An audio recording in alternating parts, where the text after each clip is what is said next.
جب ملے مٹی کے ذرے اینٹ بن جاتے ہیں وہ اینٹ جب اینٹوں سے مل جائے بنے دیوار وہ جب دیواریں ایک دو جیسے ملے بنتا ہے گھر جب دیواریں ایک دو جیسے ملے بنتا ہے گھر الحمدللہ رب العالمین والصلاة والسلام علی سید المرسلین اما بعد فاعوذ باللہ من الشیطان الرجیم بسم اللہ الرحمن الرحیم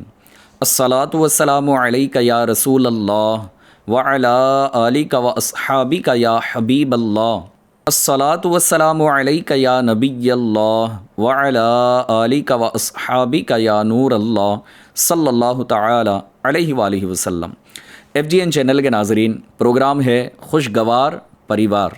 آج کے ایپیسوڈ میں انشاء اللہ تبارک و تعالی ہم آپ کو وہ باتیں بتائیں گے کہ جس کی وجہ سے یا جس پر عمل کر کے آپ اپنے پریوار کو خوشگوار بنا سکتے ہو یا اپنی خوشیوں کو، اپنی خوشگواری کو برقرار رکھنے میں کامیاب ہو سکتے ہیں۔ آج ایک ایسی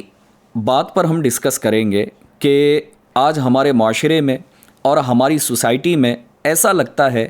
کہ یہ بیماری عام ہوتی چلی جا رہی ہے، بڑھتی چلی جا رہی ہے۔ اگر یہ کہا جائے تو شاید غلط نہ ہوگا کہ ہر دوسرا آدمی اس پرابلم کا شکار نظر آ رہا ہے۔ کبھی کسی پرابلم میں وہ الجھ جاتا ہے، کبھی کسی پرابلم میں الجھ جاتا ہے، اور جب دو چار باتیں اس کے ارد گرد ہو جاتی ہیں تو یہ ایک بڑی پرابلم کریٹ ہو جاتی ہے، جس کی وجہ سے اس کی خوشیاں اسے دور ہوتی ہوئی نظر آتی ہیں، یا خوشیوں بھرے ماحول میں بھی وہ خوشیوں کو ایکسیپٹ نہیں کر پاتا، یا اسے فیل نہیں کر پاتا، یا اسے انجوائے نہیں کر پاتا۔ آج آئیے انشاءاللہ تبارک و تعالی ہم بات کریں گے ذہنی دباؤ یعنی ڈپریشن پر۔ ڈپریشن یہ ایک ایسا مرض ہے کہ اچھے خاصے گھرانے کی خوشیوں کو وہ ختم کر کے رکھ دیتا ہے، اور وہاں خوشگواری ختم ہوتی ہوئی یا کم ہوتی ہوئی نظر آتی ہے۔ ایف جی این چینل کے ناظرین، آئیے اس ٹاپک پر ڈسکس کرنے سے پہلے نبی کریم صلی اللہ تعالی علیہ وآلہ وسلم کی بارگاہ میں حاضری دیتے ہیں اور درود پاک بھی پڑھ لیتے ہیں، اور فضیلت بھی سن لیتے ہیں کہ اللہ پاک کے پیارے محبوب صلی اللہ تعالی علیہ وآلہ وسلم پر درود و سلام پڑھنے کی دنیا میں بھی برکتیں نصیب ہوتی ہیں اور آخرت میں بھی اس کی برکتیں نصیب ہوں گی۔ اللہ پاک کے آخری نبی مکی مدنی محمد عربی صلی اللہ تعالی علیہ وآلہ وسلم پر درود و سلام پڑھنا دونوں جہاں میں کامیابی کا سبب ہے۔ واقعہ بڑا طویل ہے، لیکن فضیلت میں بس میں اس کو شارٹ انداز میں اگر آپ کو سناؤں تو کہتے ہیں کہ ایک باپ اور بیٹا یہ سفر حج پر روانہ ہوئے، اور راستے میں باپ کا انتقال ہو گیا۔ جب باپ کا انتقال ہوا تو باپ کی کیفیت اس طرح کی اسے نظر آئی کہ انتقال کے بعد اس کا پیٹ پھول گیا، یعنی میت کا پیٹ پھول گیا، چہرہ سیاہ ہو گیا۔ اب بیٹا پریشان تھا، قافلے والے بھی نکل چکے تھے کہ میں اپنے والد کی تدفین کیسے کروں، اور پھر ان کے ساتھ جو ہے نا یہ اس طرح کا معاملہ کیوں ہوا ہے۔ خیر، اسی اثناء میں، اسی پریشانی کے عالم میں وہ اپنے والد کی میت کے قریب بیٹھا رہا، اور اس پر غنودگی طاری ہو گئی، اور وہ نیند کی آغوش میں چلا گیا۔ جب نیند کی آغوش میں گیا تو خواب کی دنیا میں وہ پہنچا۔ کیا دیکھتا ہے کہ اسی پلیس پر، اسی جگہ پر ایک ایسی نورانی شخصیت اور خوبصورت چہرے والی شخصیت اس کے قریب تشریف لے آئے، اور اس کے باپ کے پیٹ پر جو ہے نا ہاتھ رکھا تو وہ پیٹ نارمل ہو گیا، اور جو چہرہ سیاہ ہو گیا تھا، کالا ہو گیا تھا، تو اس نورانی چہرے والے بزرگ نے، اس نورانی چہرے والی شخصیت نے اس کے باپ کے چہرے پر، جسم پر جب ہاتھ پھیرا تو پھر اس کے باپ کا چہرہ دودھ کی طرح سفید اور شفاف ہو گیا۔ جب وہ جانے لگے تو پھر اس نوجوان نے ان بزرگ کا دامن تھام لیا اور عرض کیا کہ اس مشکل وقت میں آپ نے میری مدد کی، میرے والد کے ساتھ اس طرح کا سلوک آپ نے کیا ہے، آپ بتائیں کہ آپ کون ہیں؟ تو وہ بزرگ شخصیت نے اس نوجوان سے پوچھا، کیا تو مجھے نہیں پہچانتا؟ تو اس نے عرض کی کہ میں آپ کو نہیں جانتا. تو وہ بزرگ نے ارشاد فرمایا کہ میں کوئی اور نہیں بلکہ تیرا نبی محمد صلی اللہ تعالی علیہ وآلہ وسلم ہوں، اور تیرے باپ کے ساتھ جو یہ سلوک کیا گیا ہے، اسے یہ انعام عطا کیا گیا ہے، اس کی وجہ یہ ہے کہ تیرا باپ یعنی تیرے والد مجھ پر کثرت کے ساتھ درود پاک پڑھا کرتے تھے. آئیے ہم بھی مل کر درود پاک پڑھ لیتے ہیں. صلو علی الحبیب صلی اللہ تعالی علی محمد صلی اللہ تعالی علیہ وآلہ وسلم. FGN چینل کے ناظرین، ڈپریشن کے بارے میں نے آپ کو عرض کیا کہ آج ہماری سوسائٹی میں ایسا لگتا ہے کہ ہر دوسرا فرد یہ ڈپریشن کے مرض کا شکار ہے. ہم سبھی اپنی زندگی پر اگر غور کریں تو کبھی نہ کبھی ہم مایوسی کا شکار ہوتے ہیں، کبھی کبھی اداس ہو جاتے ہیں، دل نہیں لگتا، طبیعت میں چڑچڑاپن آ جاتا ہے.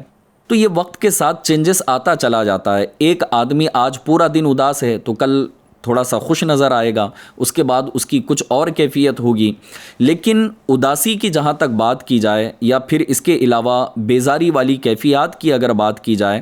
تو اگر یہ 1-2 ہفتے تک اگر ہوتا ہے تو تھوڑا سا سمجھ میں آتا ہے، اور اس کے بعد اگر یہ اداس پن آدمی کے اندر سے ختم ہو جائے تو ٹھیک، ورنہ اگر 1-2 ہفتے سے بھی زیادہ اگر کنٹینیوس آپ اسی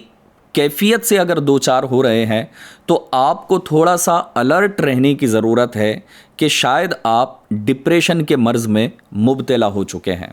اور اگر آپ ڈپریشن کے مرض میں مبتلا ہو گئے تو یاد رکھیے آپ کے گھرانے کی خوشیاں، آپ کے گھرانے کی خوشگواری یہ دھیرے دھیرے کمی کی طرف آتی چلی جائے گی.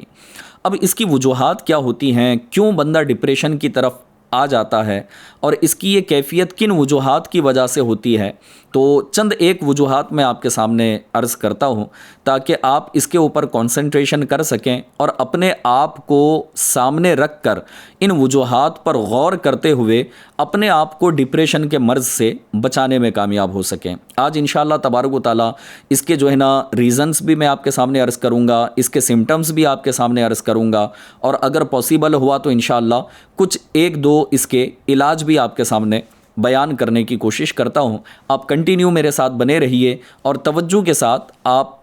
اس ایپیسوڈ کو غور سے سنتے رہیے.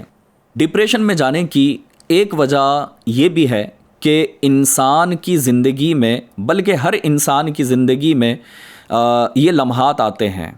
ہو سکتا ہے کچھ ایسے ہوں کہ جو بچپن ہی میں اگر ان کے ساتھ یہ کوئی معاملہ ہوتا ہے تو وہاں تو پھر وہ بات ہی الگ ہے. لیکن جو وجہ میں آپ کو بتانے جا رہا ہوں کہ جس کی زندگی جو ہے نا سالوں سال گزر رہی ہے، تو ہر انسان کی زندگی میں یہ لمحات آتے ہیں. وہ کون سے لمحات ہیں کہ اس کے کسی عزیز کا، کسی دل میں بسنے والے کا جس سے وہ بڑی محبت کرتا ہے، عقیدت رکھتا ہے یا بڑا اسے چاہتا ہے، اس کے دل میں اس شخص کی بڑی چاہت ہے، ایک دن ایسا آتا ہے کہ وہ شخص انتقال کر جاتا ہے. جیسے اولاد کے سامنے ماں باپ کا انتقال کر جانا، اور ماں باپ کے سامنے اولاد کا انتقال کر جانا، یا آپ بہت زیادہ کسی سے عقیدت رکھتے ہیں، محبت رکھتے ہیں. اب اس میں کوئی دوست بھی ہو سکتا ہے، استاد بھی ہو سکتے ہیں، پیر صاحب بھی ہو سکتے ہیں، آپ کی مسجد کے امام بھی ہو سکتے ہیں، یا آپ کے خاندان کے دیگر افراد بھی ہو سکتے ہیں. جب اگر کوئی انتقال کر جاتا ہے تو یہ فطری بات ہے کہ آدمی غم میں مبتلا ہو جاتا ہے، اداس ہو جاتا ہے، مایوس ہو جاتا ہے. کچھ دن تک انہی کی باتیں کر رہا ہوتا ہے. گھر کے اندر، خاندان کے اندر جب لوگ آپس میں مل رہے ہوتے ہیں تو 1 مہینہ 2 مہینہ یا اس کے علاوہ چند ایام تک یہ کیفیات رہتی ہیں کہ جب بھی کوئی آدمی آ کر ملاقات کرتا ہے تو پھر ان کے بارے میں پوچھتا ہے کہ کیسے انتقال ہوا، طبیعت ٹھیک تھی یا کافی عرصے سے علیل تھے، اچانک انتقال کر گئے، XYZ جو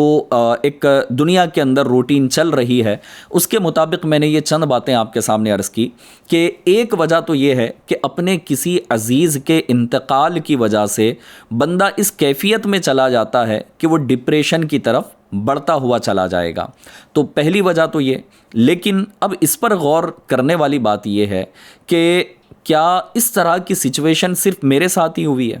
کیا دنیا کے اندر آج تک کسی کا انتقال نہیں ہوا؟ میں نے پہلے ہی آپ کو عرض کیا کہ یقیناً درد تو ہوتا ہے، یہ فطری بات ہے. لیکن اب ایک ایسا شخص جو دنیا سے چلا گیا، اس سے محبت تھی، اس سے عقیدت تھی، آپ بہت اس کو چاہتے تھے، لیکن اب آپ کا ڈپریشن میں آ جانا، چونکہ آپ خاندان کے بڑے ہیں، آپ گھر کے بڑے ہیں، اگر آپ اداس رہیں گے تو جو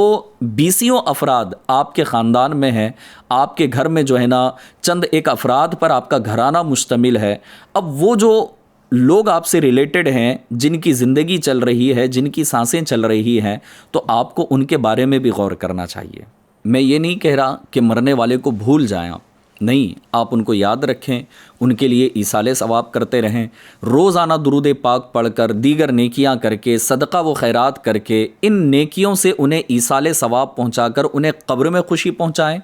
اور جو زندہ لوگ آپ کے گھر میں، آپ کے خاندان میں، یہ آپ کے ساتھ رہنے والے موجود ہیں، تو اس اداسی کو کچھ دن کے بعد ختم کر کے ان کے ساتھ آپ ایک اچھی لائف گزارنے کی اگر کوشش کریں اور اپنے چہرے پر مسکراہٹ رکھیں، اور ساتھ ہی ساتھ ان کی بھی اگر آپ تربیت کرتے رہیں، تو انشاءاللہ تبارک و تعالی آپ کا گھرانہ مزید خوشگواری کی طرف، ایک ادب کی طرف اور اپنے بڑوں سے عقیدت کی طرف انشاءاللہ تبارک و تعالی بڑھتا چلا جائے گا. اسی طرح کبھی کبھی کسی کی زندگی میں ایسا لمحہ بھی آتا ہے، اور اللہ تبارک و تعالی ایسے لمحات سے ہماری حفاظت فرمائے، کہ کسی کی زندگی میں طلاق ہو جاتی ہے. اب طلاق کے بعد چاہے وہ مرد ہو یا عورت، دونوں ڈپریشن کا شکار ہو سکتے ہیں. لیکن اب اس پر غور کرنے والی بات یہ ہے کہ جو ہونا تھا ہو گیا. اب دیکھیں کہ اس کو اگر ایک ایگزامپل کے طور پر اگر میں آپ کو سمجھاؤں تو وہ یہ ہے کہ ایک گلاس ہے، یعنی ایک شیشہ ہے یا آئینہ ہے، وہ گر کر ٹوٹ گیا، ٹکڑے ہو گئے اس کے. اب اس پر جو ہے نا آپ افسوس کرتے بیٹھ جائیں کہ یہ ٹوٹا ہی کیسے، کیوں ٹوٹا، اور اس پر جو ہے نا آپ افسوس کرتے رہیں، تو شاید آپ کی زندگی افسردگی کے ساتھ گزرتی رہے گی. جو ہونا تھا ہو گیا، شیشہ ٹوٹنا تھا ٹوٹ گیا، آئینہ ٹوٹ کے بکھرنا تھا بکھر گیا. لیکن اب ایسا نہیں کہ دوسرے آئینے کی طرف آپ نہیں بڑھ سکتے یا آپ کی زندگی ختم ہو گئی. شریعت نے مرد کو بھی اجازت دی ہے کہ طلاق کے بعد وہ دوسرا نکاح کر سکتا ہے، عورت کو بھی شریعت نے اجازت دی ہے کہ وہ طلاق کے بعد اپنے شرعی احکام کو مکمل کر کے پھر وہ دوسرے نکاح کی طرف بڑھ سکتی ہے. تو شریعت نے جو آسانیاں دی ہیں اس کو سامنے رکھ کر پھر اپنی ایک نئی زندگی کی اگر آپ شروعات کریں گے، تو انشاءاللہ تبارک و تعالی آپ کا گھر، آپ کا خاندان یہ خوشیوں سے پھر دوبارہ بھر جائے گا. کیونکہ آپ طلاق کے بعد اگر ڈپریشن کا شکار ہو کر مایوس ہی گھومتے رہیں گے، چاہے وہ لڑکا ہو یا لڑکی، مرد ہو یا عورت، اب آپ نہ اپنے دونوں افراد خاندان پر غور کریں کہ کیا آپ کے ماں باپ نہیں ہیں. آپ کا اس طرح مہینوں یا سالوں سال ڈپریشن میں رہنا کیا آپ کے ماں باپ کو پریشان کر کے انہیں بیماریوں کی طرف مبتلا نہیں کرے گا؟ آپ کے دیگر جو افراد خاندان ہیں جو بالکل آپ سے کلوزڈ ہیں، کیا وہ آپ کو اس حالت میں دیکھ کر کبھی خوش رہ پائیں گے؟ اسی طرح لڑکے اور لڑکی دونوں کو چاہیے کہ وہ اپنے ماں باپ، اپنے گھر والوں، اپنے عزیز و اقربا کے بارے میں سوچیں، اور شریعت نے جن چیزوں کی ہمیں اجازت عطا فرمائی ہے اس کا فائدہ اٹھائیں اور اپنے گھرانے کو خوشی پہنچانے کی کوشش کریں. اس کے علاوہ ایک اور وجہ ہوتی ہے کہ جسمانی بیماریاں. ہاں، کسی کے ساتھ کچھ بیماریاں ایسی ہوتی ہیں کہ وہ لانگ ٹائم تک چل رہی ہوتی ہیں. کچھ بیماریاں ایسی ہوتی ہیں کہ ایک مرتبہ جب آ جاتی ہیں تو پھر لائف ٹائم، یعنی مرنے تک وہ ساتھ رہتی ہیں. جیسے کہ کسی کو بی پی کا مرض ہو گیا ہے، کسی کو شوگر کی پرابلم ہو گئی ہے، کسی کو کولیسٹرول کی پرابلم ہو گئی ہے، یا پھر اس کے علاوہ کڈنی سٹونز کی بھی اگر بات کی جائے تو کبھی کبھی جو ہے نا یہ لائف ٹائم ساتھ میں رہتا ہے کہ کڈنی سٹون کسی کو نکل جاتے ہیں، پھر بن رہے ہوتے ہیں، نکل جاتے ہیں، پھر بن رہے ہوتے ہیں. اس کے علاوہ اور بھی پرابلمز انسان کی زندگی میں آتے ہی رہتے ہیں. اعلیٰ حضرت امام اہل سنت امام احمد رضا خان علیہ رحمت الرحمن کا ایک شعر مجھے یاد آ رہا ہے. آپ نے اپنے نعتیہ اشعار کے اندر ایک شعر لکھا ہے. آپ فرماتے ہیں کہ فکر معاش بد بلا ہول معاد جان گزا، لاکھوں بلا میں پھنسنے کو روح بدن میں آئی کیوں. اب جب روح آ ہی گئی ہے بدن میں، دنیا کے اندر ہم پیدا ہو ہی گئے ہیں، تو یہ سارے معاملات ہماری زندگی کے ساتھ چلتے رہیں گے تو اب بیماری کا آنا جانا، پھر سے بیمار ہونا، پھر شفا یاب ہو جانا، پھر بیمار ہونا، پھر شفا یاب ہو جانا، یہ ہر ایک کے ساتھ چل رہا ہوتا ہے۔ تو اپنے ان بیماریوں پر اتنا زیادہ اس کو اپنے اوپر نہ اوڑھ لے، ہاں علاج کیجئے، ادویات کا استعمال کریں، مزید اس کے علاوہ روحانی علاج اگر آپ کو پتہ ہو تو روحانی علاج کریں، تعویذات حاصل کریں۔ دعوت اسلامی انڈیا کی جانب سے الحمدللہ عز و جل تعویذات بھی پرووائڈ کیے جاتے ہیں۔ باقاعدہ روحانی علاج دعوت اسلامی انڈیا کا ایک بہترین ڈپارٹمنٹ ہے، آپ یہاں پر رابطہ کر کے استخارہ کر سکتے ہیں، اپنے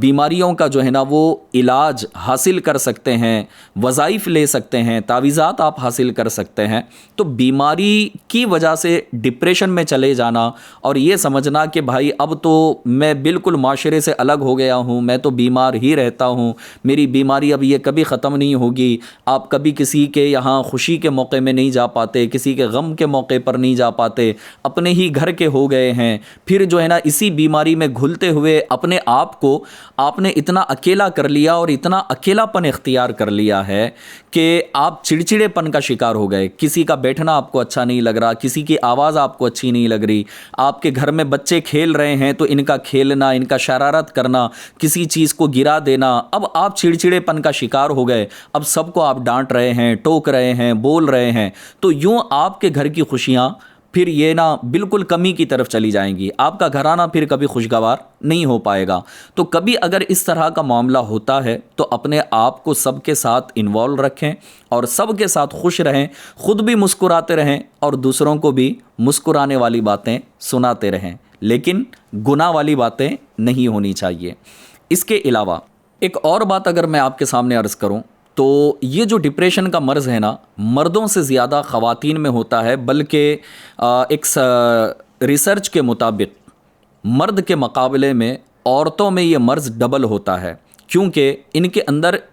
ایموشنز زیادہ ہوتے ہیں، یہ ایموشنل ہو جاتی ہیں، شاید یہی وجہ ہے کہ یہ ڈپریشن کی طرف بھی جلدی بڑھ جاتی ہیں۔ تو عورتوں کو چاہیے کہ زیادہ ایموشنلی نہ ہوں اور پھر حالات کو سمجھیں، معاملات کو سمجھیں اور اس وقت کی سچویشن کو سمجھ کر، اگر آپ کو کوئی سچویشن سمجھ نہیں آ رہی نا تو کبھی آپ ایسا کریں کہ بالکل جلد بازی نہ کریں، تھوڑی دیر خاموشی کے ساتھ بیٹھ جائیں اور بیٹھ کر آنکھیں بند کر کے اگر آپ کو لگتا ہے کہ میری سچویشن ایسی ہو رہی ہے کہ بالکل بہت زیادہ غصہ بڑھ رہا ہے، ٹینشن بڑھ رہی ہے، پتہ نہیں کیا ہو جائے گا، تو تھوڑا سا ٹھنڈا پانی پی لیں، بیٹھ جائیں، آنکھیں بند کر کے جو ہے نا تھوڑی دیر کے لیے درود پاک پڑھتے رہیں، اللہ کا ذکر کریں، پھر اس کے بعد اس پرابلم پر آپ غور کریں، اللہ پاک نے چاہا تو انشاءاللہ جلد آپ کو سولوشن مل جائے گا۔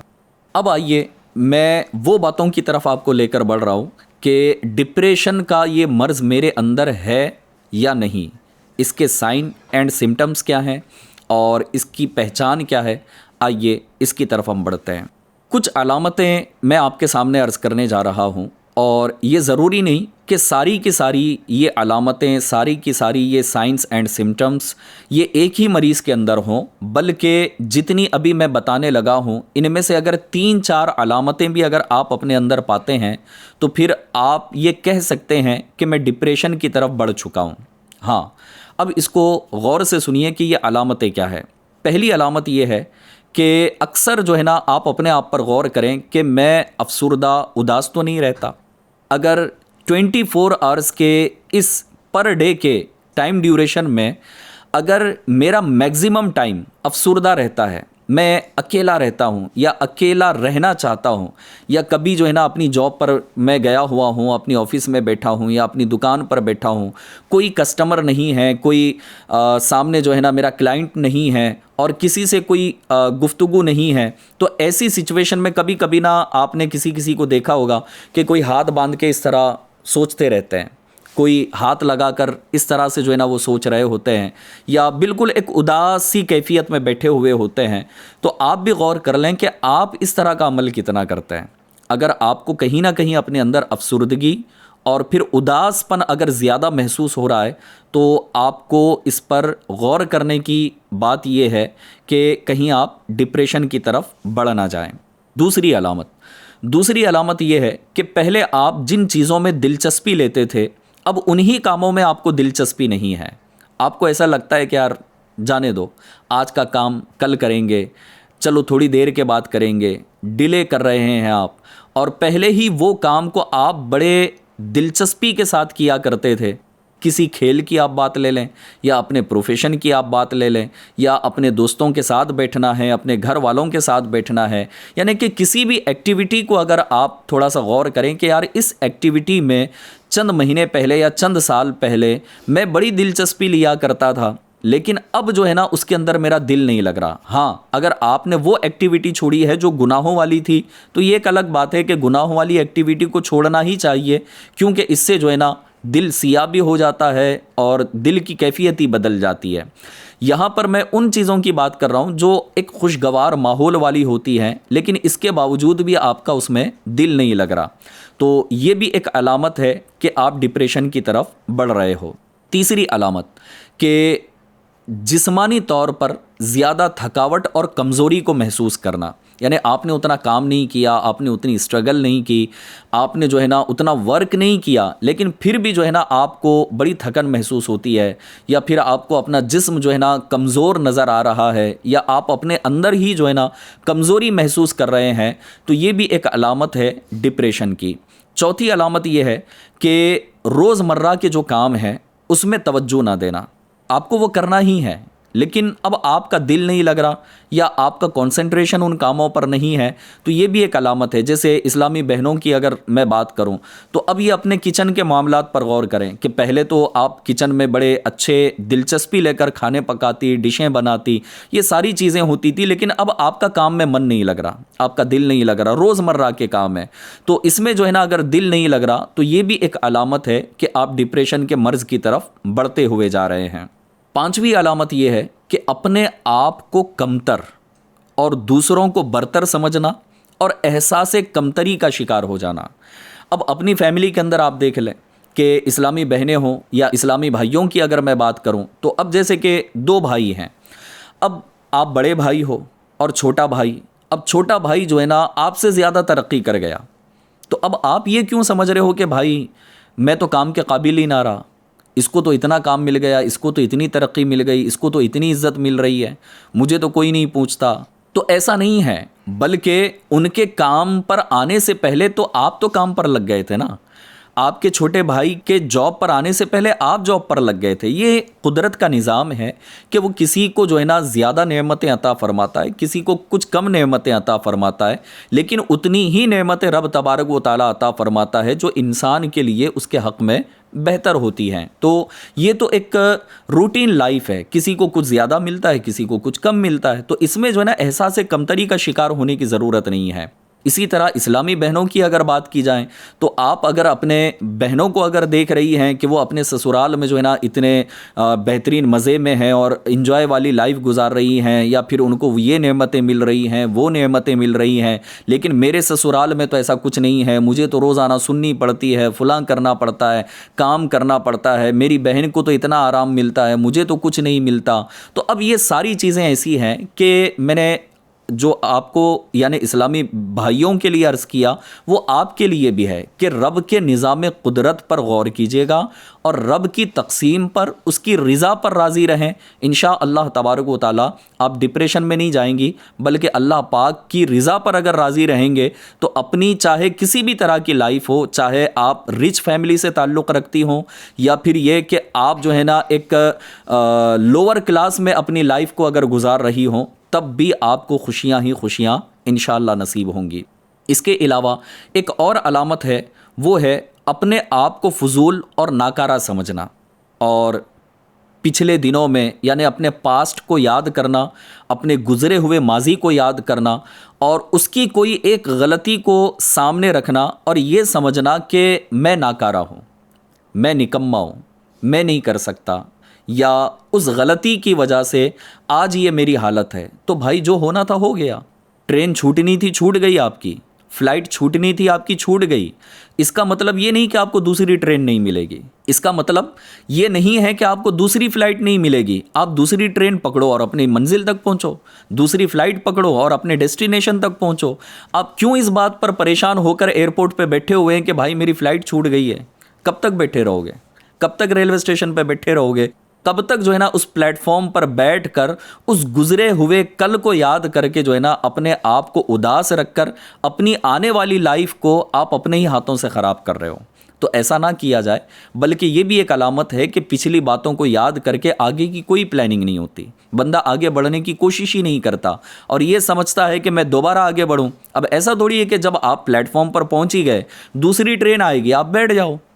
اس کا مطلب یہ تھوڑی کہ میں پلیٹ فارم پر اب بیٹھا ہوا ہوں، دوسری ٹرین بھی آئے گی تو میری چھوٹ ہی جائے گی۔ تو بھائی یہ کس نے کہا ہے آپ کو؟ آپ ایئرپورٹ پر بیٹھے، ایک فلائٹ چھوٹ گئی آپ کی، دوسری فلائٹ کی ٹکٹ بناؤ اور نکل جاؤ، ٹائم سے پہلے تو آپ پہنچ ہی چکے ہو۔ تو آپ کو یہ کس نے کہہ دیا کہ بھائی ایئرپورٹ پہ بیٹھنے کے بعد بھی وہاں بیٹھ کر آپ ٹکٹ بنا رہے ہو اور ٹکٹ لینے کے بعد بھی جو ہے نا آپ کی فلائٹ چھوٹ جائے گی؟ یہ تو کسی نے نہیں کہا۔ تو زندگی کے اندر جو ہے نا اس طرح کی غلطیاں ہوتی ہیں، لیکن ان غلطیوں کو آپ اگر یاد کر کے آنے والی لائف کی پلاننگ اگر نہیں کریں گے تو پھر آپ ڈپریشن کے مریض ہو جائیں گے۔ یہ بھی ایک علامت ہے، اس طرح اگر کوئی کرتا ہے تو وہ ڈپریشن کی طرف بڑھتا ہوا جا رہا ہے۔ پھر ایک اور بات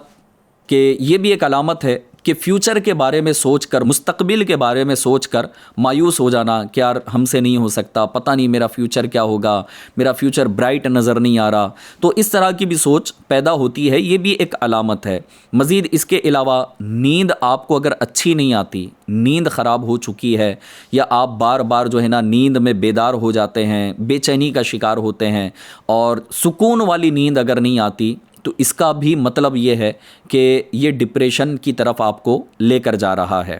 پھر اسی طرح سے ایک علامت یہ بھی ہے کہ بھوک کا نہ لگنا۔ پھر کبھی کبھی جو ہے نا پھر بندے کے یہ خیالات آتے ہیں کہ وہ سوسائڈ کی طرف بڑھتا ہے۔ ہاں، دل میں، دماغ میں یہ خیالات جنم لے رہے ہوتے ہیں کہ اب یہ ساری پرابلمز کا ایک ہی سولوشن ہے، مجھے جو ہے نا خودکشی کرنی ہے، یا تو زہر کھا لینا ہے، یا پھانسی کے پھندے سے لٹک جانا ہے، گلے میں کچھ لٹکا کے مر جانا ہے۔ تو یہ دیکھیں کہ یہ جو ہے نا سولوشن نہیں ہے۔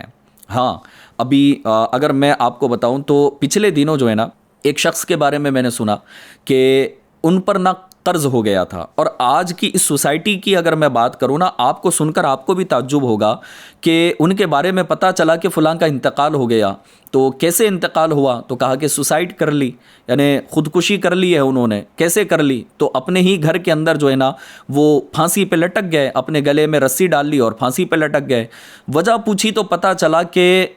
ٹھیک ہے، غریب فیملی تھی، روزانہ ایک ڈیلی ویجز پر کام کرنے والے آدمی تھے، لیکن 5 لاکھ کے قرض کی وجہ سے وہ انتقال کر گئے، یعنی سوسائڈ کر لی۔ یعنی آج کے دور کی اگر بات کی جائے تو 5 لاکھ کوئی ایک بہت بڑی رقم نہیں ہے، لیکن ٹھیک ہے، غریب آدمی کو، ایک ڈیلی ویجز پر کام کرنے والے شخص کو یہ ایک بڑی رقم لگتی ہے، لیکن اس کا مطلب تو یہ نہیں کہ بھائی آپ انتقال کر گئے، آپ پھانسی پہ چڑھ گئے، لیکن آپ کے جانے کے بعد آپ کے ماں باپ، آپ کے بیوی بچوں کا کیا ہوگا؟ کیا 5 لاکھ مل جائیں گے ان کو؟ یا جو آپ نے قرض کیا تھا وہ سارا قرضہ ادا ہو جائے گا؟ نہیں، قرض لینے والے تو پھر ماں باپ کو پکڑیں گے، آپ کے بیوی بچوں کو پکڑیں گے۔ تو آپ کو تھوڑا سا ہمت سے کام لینا پڑے گا۔ پرابلمس آتی ہیں، ڈپریشن کی طرف نہ جائیں، اور ساتھ ہی ساتھ جو ہے نا ہمت کے ساتھ کام کریں، انشاءاللہ عز و جل آپ کو اس کا فائدہ ہوگا۔ FGN چینل کے ناظرین، یہ کچھ وجوہات اور ساتھ ہی ساتھ میں اس کے کچھ سولوشن بھی میں آپ کو بتاتا رہا۔ اب آئیے مزید اس کے کچھ علاج بھی میں آپ کو عرض کروں۔ سب سے پہلی بات تو یہ ہے کہ اگر ان تمام علامتوں اور ان وجوہات کو آپ اپنے اندر جو ہے نا، یا ان میں سے کچھ کو اگر آپ محسوس کر رہے ہیں، فیل کر رہے ہیں، تو سب سے پہلے جو ہے نا آپ کسی سیکیٹرسٹ کے پاس چلے جائیے، جو دماغ کا ڈاکٹر ہوتا ہے، اس کے پاس چلے جائیں اور جا کر آپ اپنی پوری کہانی اسے سنائیں کہ آپ کی زندگی میں آپ کے ساتھ کیا کیا ہو رہا ہے۔ انشاءاللہ تبارک و تعالی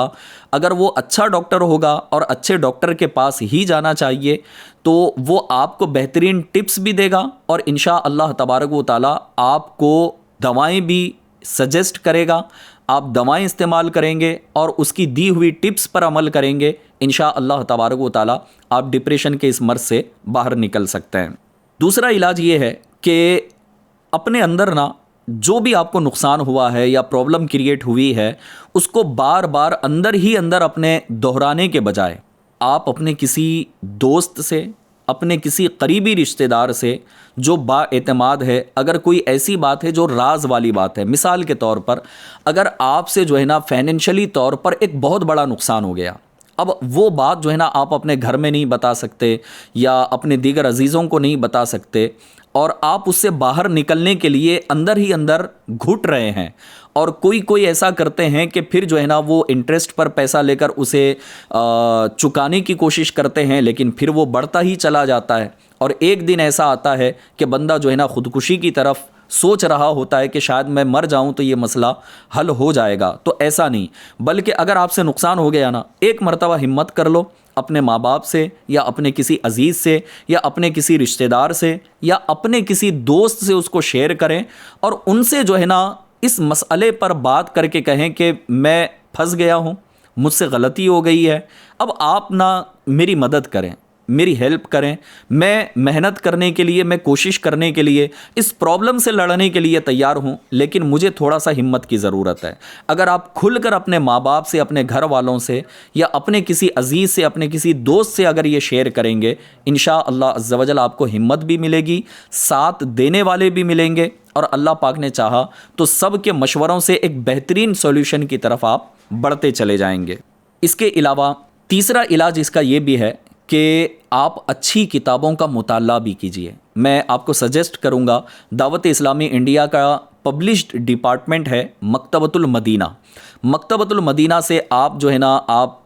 پرچیز بھی کر سکتے ہیں، اور دعوت اسلامی انڈیا کی جو ویب سائٹ ہے، اس ویب سائٹ پر وزٹ کر کے آپ ان کتابوں کا مطالعہ بھی کر سکتے ہیں۔ بالخصوص آپ ان کتابوں کا مطالعہ کیجئے گا جو ہمارے بزرگان دین کی سیرت سے تعلق رکھتے ہیں، ان کی ہسٹری سے تعلق رکھتے ہیں، جیسے نبی کریم صلی اللہ تعالیٰ علیہ وسلم کی سیرت مبارکہ کو پڑھیں کہ پیارے آقا صلی اللہ تعالیٰ علیہ وسلم کی زندگی مبارک میں بھی اس طرح کی کئی پرابلمس آئی ہیں، یہاں تک کہ پیارے آقا صلی اللہ تعالیٰ علیہ وسلم کا سوشلی بائیکاٹ کیا گیا، یہ تو آپ جانتے ہی ہیں۔ اس کے علاوہ مکہ مکرمہ سے آپ مدینہ منورہ ہجرت کرنے کے لیے تشریف لے گئے، پھر اور بھی بہت ساری پرابلمس آئی نا، تو اللہ کے محبوب نے اس کو کس اسلوب کے ساتھ، کس انداز میں اس کو سولو کیا، آپ اگر اس کو پڑھیں گے آپ کو ہمت ملے گی۔ اسی طرح صحابہ کرام علیہم رضوان کی زندگی کو آپ پڑھیے گا، بالخصوص خلفائے راشدین کا میں آپ کے سامنے تذکرہ کرنا چاہوں گا، حضرت سیدنا صدیق اکبر رضی اللہ تعالیٰ عنہ، فاروق اعظم رضی اللہ تعالیٰ عنہ، عثمان غنی ہیں، اور پھر اسی طرح مولا علی کرم اللہ تعالیٰ وجہہ الکریم، اور دیگر صحابہ کرام علیہم رضوان کہ جس کو اللہ تبارک و تعالیٰ نے دنیا میں ایک عہدہ بھی عطا فرمایا تھا۔ اگر ان کی سیرت کو پڑھیں گے تو انشاءاللہ بڑے بڑے پرابلمس کیسے سالو کیے جاتے ہیں انشاءاللہ عز و جل یہاں آپ کو سیکھنے کو ملے گا۔ ایک اور اگر میں آپ کو ایڈوائز دوں تو وہ یہ کہ اگر آپ اپنے آپ کو تھوڑا سا ڈپریشن کی طرف اگر فیل کر رہے ہیں نا، تو تھوڑا سا انوائرمنٹ تبدیل کیجئے، اور آپ آ جائیے دعوت اسلامی انڈیا کے پلیٹ فارم پر، اور ہمارے ساتھ آپ دعوت اسلامی کے قافلوں میں سفر کیجئے، ہفتہ وار اجتماع میں آنا شروع کیجئے۔ پھر اس کے علاوہ دعوت اسلامی کے پارٹ ٹائم اور فل ٹائم کورسز ہوتے ہیں، ان کورسز میں آپ ایڈمیشن لے لیجئے۔ 63 ڈیز کا کورس ہوتا ہے، 7 ڈیز کا کورس ہوتا ہے، آپ نا 7 دن آ جائیں ہمارے پاس، 63 ڈیز کے لیے آ جائیں۔ اللہ پاک نے چاہا تو انشاءاللہ جو آپ کی پرانی باتیں ہیں، پرانے خیالات ہیں، آپ اس کو اگنور کرنے میں، اس کو بھلانے میں کامیاب ہو سکتے ہیں۔ آئیے آخر میں ایک اور علاج اور روحانی علاج میں انشاءاللہ عز و جل آپ کو عرض کرتا ہوں۔ ڈپریشن سے نکلنے کا ایک روحانی علاج یہ بھی ہے کہ نماز فجر، نماز ظہر اور نماز مغرب اور نماز عشاء، یہ 4 نمازوں کی جو 2 رکعت سنت نماز ہے، یعنی فجر سے پہلے کی 2، ظہر کی فرض نماز کے بعد کی 2، مغرب کی فرض نماز کے بعد کی 2، اور عشاء کی فرض کی نماز کے بعد کی 2، یہ چاروں نمازوں کی 2 رکعت سنتوں کو اس طرح سے ادا کیا جائے کہ پہلی رکعت میں قرآن کریم کی آخری جو 6 آیتیں ہیں، ان 6 آیتوں میں سے پہلی 3 آیتیں پڑھنی ہیں۔ کہاں سے؟ قل یا ایھا الکافرون، یعنی پہلی رکعت میں آپ سورہ فاتحہ کے بعد سورہ کافرون پڑھیں، اس کے بعد سورہ نصر یعنی اذا جاء نصر اللہ پڑھیں، اس کے بعد تیسرا سورہ پڑھیں آپ پہلی ہی رکعت میں تبت یدا ابی لہب یعنی سورہ لہب، اور ہر سورے کے بیچ میں آپ کو بسم اللہ الرحمن الرحیم بھی پڑھنا ہے۔ تو پہلی رکعت میں سورہ فاتحہ کے بعد یہ 3 صورتیں پڑھ کر ایک رکعت مکمل کریں اور دوسری رکعت کے لیے کھڑے ہو جائیں، اور دوسری رکعت میں سورہ فاتحہ کے بعد بقیہ 3 صورتیں یعنی سورہ اخلاص قل هو اللہ احد، سورہ فلق یعنی قل اعوذ برب الفلق، اور اس کے بعد سورہ ناس یعنی قل اعوذ برب الناس۔ اگر یہ 3 صورتیں پڑھ کے دونوں رکعتیں مکمل کر لیں گے انشاءاللہ عز و جل، اللہ پاک نے چاہا تو پھر آپ ڈپریشن کے مرض سے دور رہنے میں کامیاب ہو سکتے ہیں۔ اللہ تبارک و تعالی ہمیں اس پر عمل کی توفیق عطا فرمائے، اور پھر ڈپریشن کے اس مرض سے ہم سب کی اللہ کریم حفاظت فرمائے، اور اپنے پریوار کو خوشگوار رکھنے اور انہیں خوشیاں پہنچانے کی اللہ پاک ہمیں سعادت نصیب کرے۔ آمین بجاہ النبی الامین صلی اللہ تعالی علیہ وآلہ وسلم۔ صلو علی الحبیب صلی اللہ تعالی علی محمد صلی اللہ تعالی علیہ وآلہ وسلم۔ جب ملے مٹی کے ذرے اینٹیں بن جاتے ہیں وہ، اینٹ جب اینٹوں سے مل جائے بنے دیوار وہ، جب دیوار